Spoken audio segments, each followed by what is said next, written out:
সকালের ব্রেকফাস্ট হোক বা বিকেলের স্ন্যাক্স, আপনারা কিন্তু এইরকম একটি রেসিপি যে কোনো সময় বানিয়ে নিতে পারেন।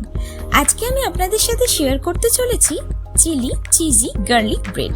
তার জন্য আমি এখানে এইসব ইনগ্রিডিয়েন্টসগুলো নিয়ে নিয়েছি, আর সঙ্গে নিয়েছি একটি 1/2 পাউন্ড পাউরুটি, যেটাকে আমি সুন্দরভাবে স্কোয়ার শেপ কেটে নিয়েছি। তারপরে তার পেটের ভেতরটা ঠিক এইভাবে আমি গর্ত করে নিয়েছি, যেখানে আমি গ্রেট করা চিজগুলোকে ভরে ভরে পুড়ে দিলাম।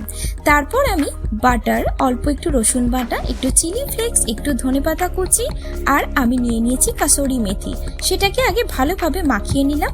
তারপরে ব্রেডের গায়ে সুন্দরভাবে স্প্রেড করে নিলাম চারিদিকে।